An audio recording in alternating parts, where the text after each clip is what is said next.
Hey. Welcome.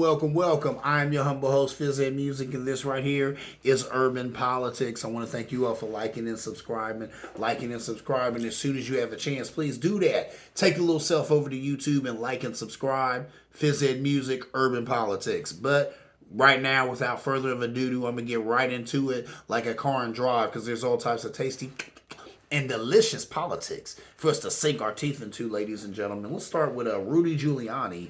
Got the nerve to say Eminem should go to another country. Ain't that something? A white man told another white man that he should go to another country if he don't like the way that things are going down right here in this country, right? Why? Eminem took a knee at the Super Bowl. He had the audacity to take a knee like Kaepernick at the Super Bowl, right? Eminem, who always uses his privilege. You know what I'm saying? He's always honest about it. He always uses it. Here's a guy who said that he'll never say the N word. Said he'll never say it. When Dr. Dre, Mr. NWA, Mr. N-words with attitude, has referred to Eminem as his N-word. Eminem said he would never say that word. Said that it wasn't for him. Eminem is one of the few rappers to say anything poignant about like the Trayvon Martin situation. You know what I'm saying? He did a verse, and you can go look this up. He did a verse where he talked about how, you know what I'm saying, that he was gonna, you know, saying, do in George Zimmerman and make sure that he throws his body on the porch of Trayvon Martin's father. You know. You ain't hear no rappers of color say that. Now, probably because maybe a lot of them couldn't have got away with it. Eminem knows he can get away with it. He's always honest about how, you know what I'm saying, his white skin gives him that privilege to say these types of things. And I like the fact that he does indeed say them. You know, he's honest about how he has the privilege, he has the complexion for the protection, and he uses it. And that's what we need. I get sick of people talking about allies. Get that ally crap out of here. Eminem is not an ally. You know what he is? He's a real one. He's a friend, you know what I'm saying? And he's someone who understands the plight of his black brethren. And he's not afraid to put his career and his whiteness on the line, you know what I'm saying, to help us in this fight against police brutality against people of color. So that's what Eminem is. Get that ally crap out of here, because an ally is only your friend when it helps them. I don't want that. I don't need people like that. We don't need people like that. We need real ones, okay? We need white folk who understand that black folk is hurting right now, and you care and you love black folk enough to put yourself in harm's way to help us. You know what I'm saying? So Eminem does that. He took a knee at the Super Bowl. The Super Bowl said they knew he was going to do it. So that ain't even a big deal. They said they knew he was going to do it. They've already been on record as saying that they're fine with people of color or whatever taking a knee. They kind of have to be, you know, because they've seen going the Trump route does not help them. The NFL knows where their bread is butter, right? They already seen how, you know, Trump wanted to call them, say, get that SOB off the field and all that other stuff. That ain't helping their numbers at all. You know what I'm saying? When it comes to the NFL, I mean, think about it. Number one, only 3% of their leadership is of color. That's abysmal. That's sad right there. Really? How is 78%, maybe even more than that, of the NFL black as far as like the players and stuff like that, but only the leadership is only 3%?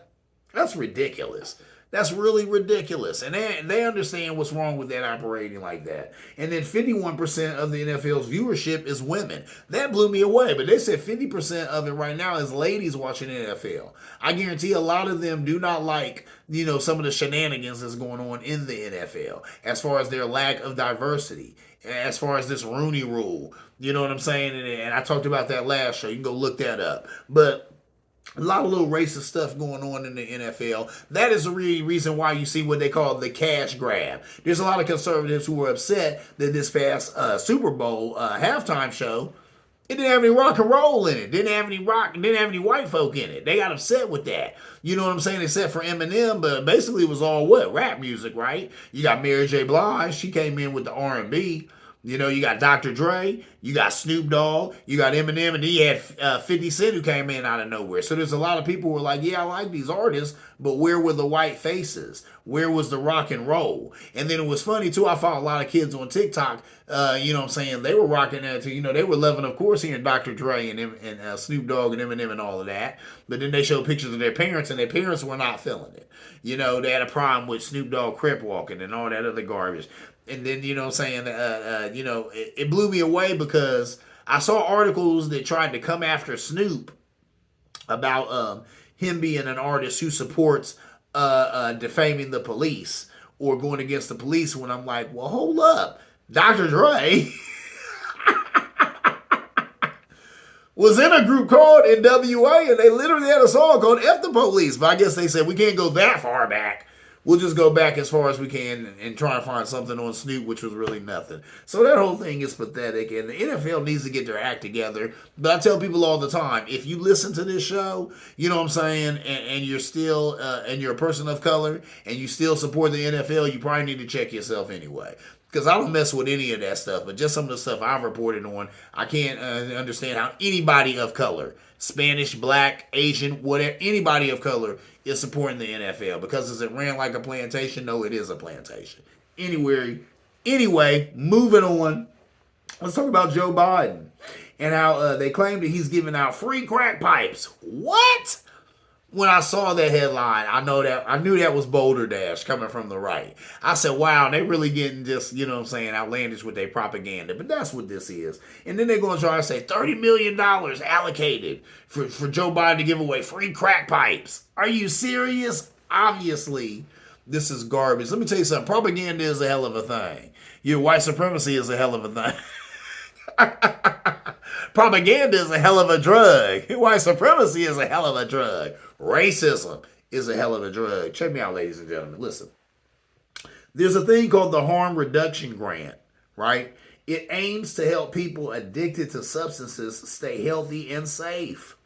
So that's what they were alluding to with all of this. That's the Harm Reduction Grant is a real thing. They're not giving out crack pipes. It aims to help people who are addicted to drugs stay healthy and safe. Safer smoking kits are given out. In these safer smoking kits, there are no crack pipes. Let me say that again. In these safer smoking kits, there are no crack pipes. What's in them? Condoms, Band-Aids, alcohol pads, fentanyl test strips, which is huge. Fentanyl has been killing people, and it only takes a little bit of fentanyl to kill somebody, right? Fentanyl is a hardcore drug, and a lot of people who sell drugs, they end up mixing it with their drugs to make their drugs a little, to hit harder, a little more potency. You know, that way they'll get the people coming back, so they probably think. But no, you get the people dying because fentanyl is a hardcore drug, you know? So it's good that they're giving out testing strips in some of these smoking kits so some of these people can make sure that they're not getting anything laced with fentanyl, which could kill them. There's anti-AIDS pamphlets in there, which is good. These people need to know that sometimes you get a bad needle, you can end up getting AIDS, and that can kill you. There are plenty of clean syringe and needle programs all across the country, right? And they work.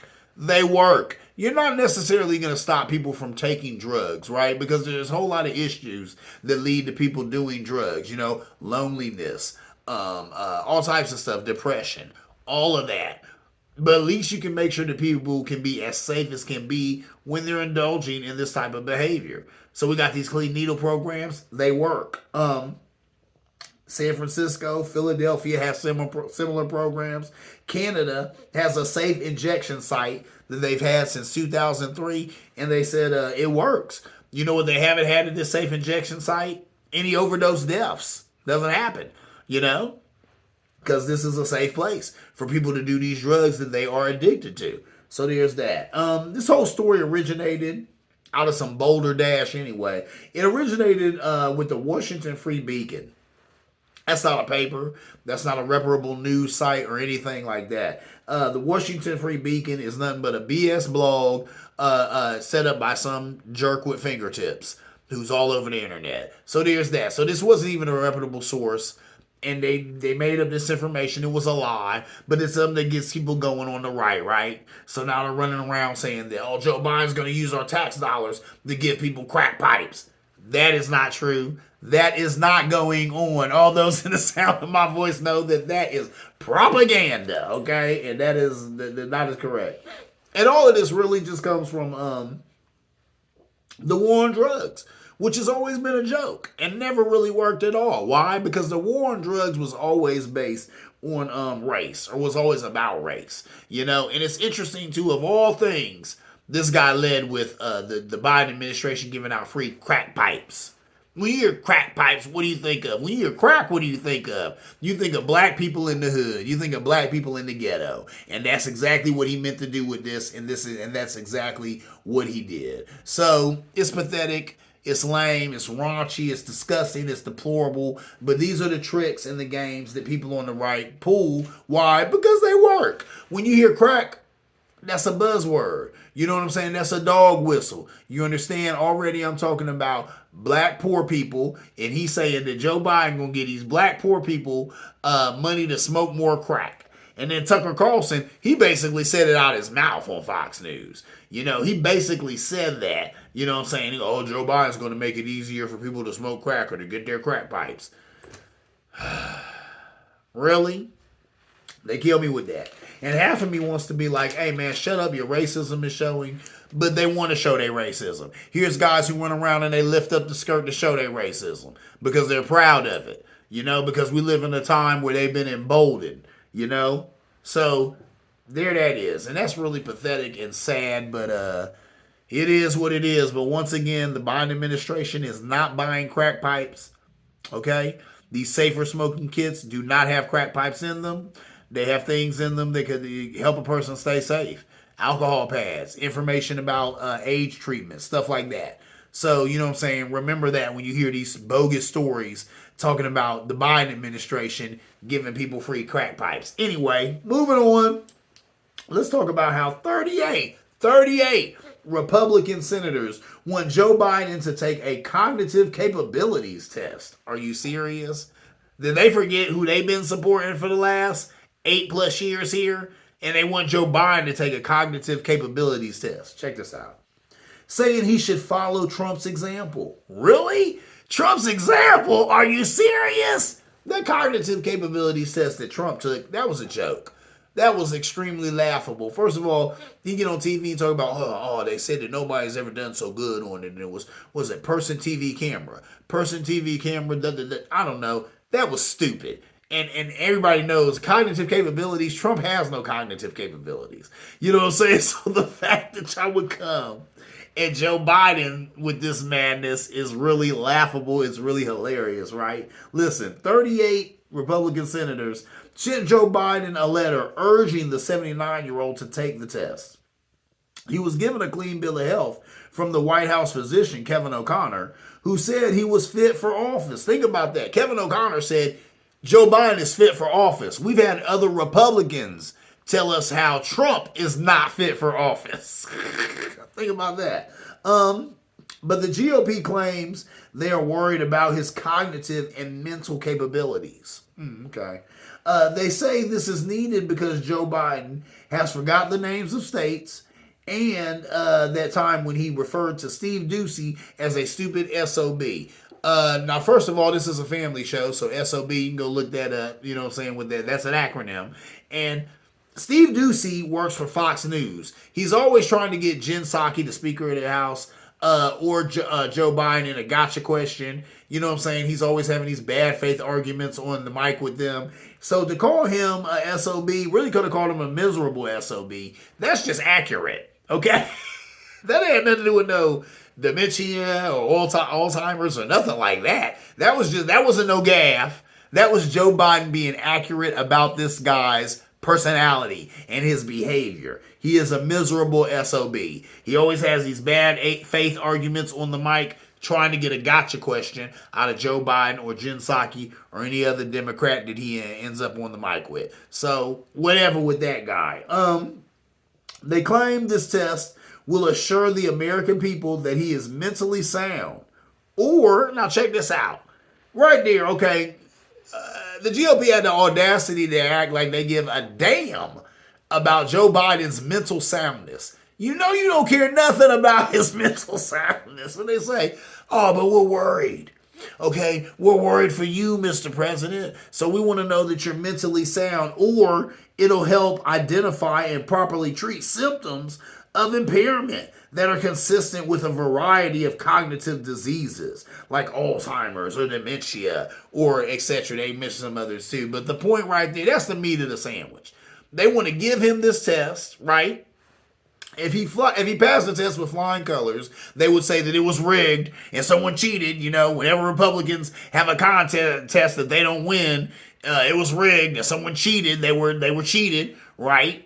Or, you know what I'm saying? They'll say, "Oh, this has identified that Joe Biden has, some of the onset of Alzheimer's or dementia, and because of this, we got to reinstate Trump, and he shouldn't be president anymore." This is laughable. This is silly. This is foolish. I'm glad to see that I haven't heard any talk of Joe Biden doing any stupid stuff like this. I'm glad to see that he's smarter than this. I'm like, these people think he's stupid or what? Come on. Y'all, all the GOP is about these days is bad faith arguments.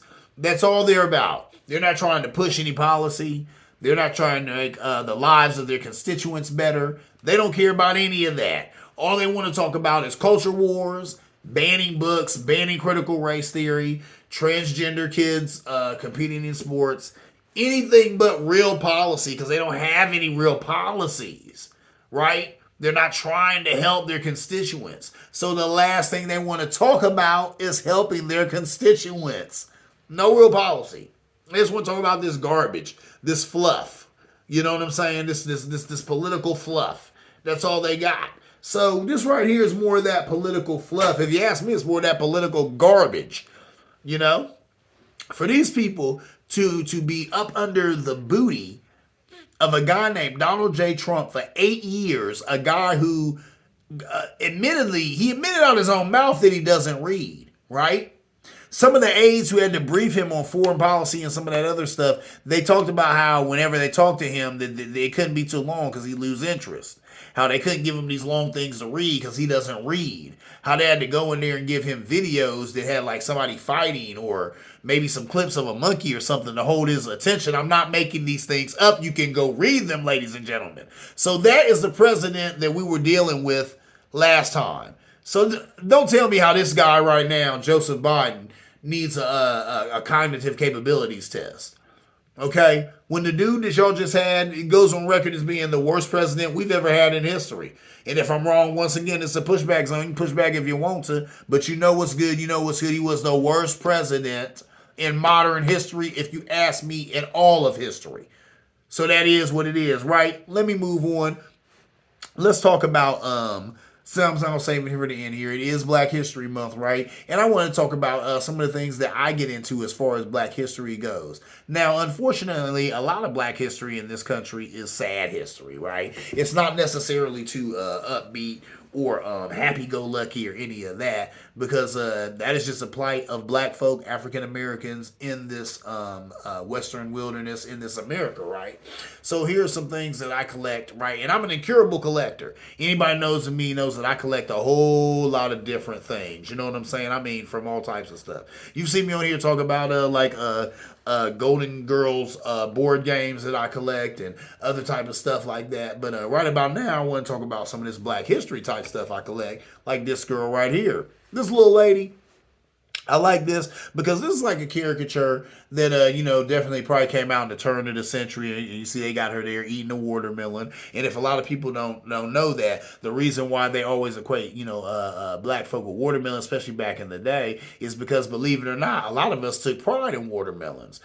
There was a lot of, well, first of all, when some of the slaves came from Africa on those boats, they had watermelons in their pockets. So then when they got over here to America, they were able to plant it, and the sweet fruit made a lot of money, for enslaved Africans and African Americans. And some of them were able to buy themselves out of slavery. So that was a big thing, There was a lot of pride around the watermelon for Black folk. And then there was a movie that came out, Birth of a Nation, that showed a lot of brothers who had got in Congress and other Black people just looking ratchet as all get out, eating a watermelon all crazy, eating chicken all crazy. And that's when a lot of those tropes began to, take hold in this country or whatever. The trope about, watermelon and fried chicken being racist things to equate with Black folk. But there was a time when watermelon was a big deal for us, and a lot of us took pride in it, right? So there's that. Here's another thing that I collect. This right here is the Jolly Nigger Bank. This was a real thing. It was sold in this country a long, long, long time. It was so popular that it got made and remade. This right here is a remake. This is not an original. It was that popular that it got remade. And you see right there, that's what it is. It's just an extremely negative caricature of black folk. But you know what I'm saying? When I look at this right here, I just think about how, you know, the lengths that this country has went through to really demonize my people and make us appear as something other. Because I look at this guy, and this don't even look like any brother you've ever seen in your life. You know, he got those big red lips, and the skin is all charcoal black or whatever. And you know what I mean? So, you know what I'm saying? It's something to think this country went through these lengths, you know what I'm saying, to make black folk look bad. But that's something that I collect right there. And last but not least, see if I can find it. Oh, this little lady right here. Now, this kind of harkens to like your Aunt Jemima caricatures and stuff like that. You know what I'm saying? And here she is wearing a dress that says fresh cut watermelon, 10 cents. You can't read it probably there. It's in there, but that's what her dress says. Fresh cut watermelon, 10 cents. So once again, you know, alluding to the fact that all black people eat fried chicken and watermelon and such like that. But you know what I'm saying? This type of stuff, I like to collect this type of stuff because it helps me remember how we're viewed in this country. And I don't ever want to forget this. I don't ever want to forget this. I don't ever want to forget that there was a time in America where we were demonized. Heck, if you ask a lot of people, if you ask me right now, we're still demonized in this country. But there's a time when stuff like this was so, and I've got other stuff too, but I just don't have time right now to go into it. But really, that's kind of, you know, that's black history to me. Unfortunately, a lot of the history of my people in this country is sad history. So a lot of times I post and you see me say and talk about sad black history. And that's what that is. It's sad black history, but nonetheless, it is black history. It's something that we have to remember. And, you know, with this being February, you know what I'm saying, you'll hear about Rosa Parks and you'll hear about Martin Luther King and you'll hear about Mansa Musa and all of these people. But let's talk about some of this other stuff that went down in this country that is a part of our sad history here in these United States, right? So, with that said, let's move on to the last segment I have. I don't want to hold you no more. About to get up out of here. But before I do, I want to deal with my IPA of the week. Now, my IPA this week is not even an IPA. No, sirree, Bob. This right here is it's an Irish cider. Kind of like a draft cider, right? So if you know anything about draft ciders, a lot of them are usually infused with apple and stuff like that, right? And this is Magners, right? And this is a really good cider. It's really delicious. I like it. They say that it's made from the juice of 17 apple varieties. I believe it is tasty. It's delicious. It is 4.5% alcohol. So that's not even strong right there. You know, usually, what did I say? Most beers are 5% alcohol. Most times you get an IPA, it's going to be 6.0% alcohol, 7.0% alcohol. I usually like a lot of my IPAs that strong. You know what I'm saying? I like a strong drink. But this is really good and it's really sippable and delicious. Even though it's that 4.5, so it'll take you a few of these to fill it. But it just tastes delicious. I'm looking here, 150 calories. So it's even good as far as the calories go. Ain't going to put a bunch of weight on you right there. And this is just really, really a really, really good drink. Now, I had this back in the day. I accidentally got some of this in the hood. I was by Stewart's on Mount Vernon. That's right. I was in the hood. I was in the ghetto. And not too far from where I was living in this house. But anyway, I had seen a 12 of this that they had just on the low, and it was the last 12. There's the one and only 12 they had in there. So I tried it, and lo and behold, I became a fan. This was a couple of years ago. So recently I saw this at the place where I usually get a lot of these beers and IPAs, and they had a bunch of it. So I think I'm going to buy a bunch of it because it really tastes good and it's really delicious. Magners, Irish cider. Get you some. That's what I'm saying. You got a little bit of money in your pocket. You want to drink something good? Get you some of that. All right, ladies and gentlemen, that is my time. I want to thank you all for being here with me. If you're here to the end, remember, this is Urban Politics. I'm your humble host, Fizz and Music. This right here is Urban Politics, where politics lives. Please go over to YouTube and like and subscribe. Like and subscribe. Tell a friend. There's plenty of urban politics there in the can. Different things that have happened. You know what I'm saying? Through this year, through last year, through a couple of years back. I've been doing this for a minute there. And you can check out some of those episodes. I put them on TikTok all the time. I try to put them on Instagram. I try to put them on Facebook. And as always, like I say, you always hit up YouTube and check me out there and subscribe to my page because that way when I drop it, it'll hit you, you know what I'm saying, hit you with that alert button, and you'll know the moment I drop it. You know what I'm saying? So you ain't gotta miss any of this tasty and delicious politics, you know what I'm saying, that we delve into every week here on Urban Politics. So this is Urban Politics. I'm your humble host, Fizz and Music, and as always, see you around like a donut.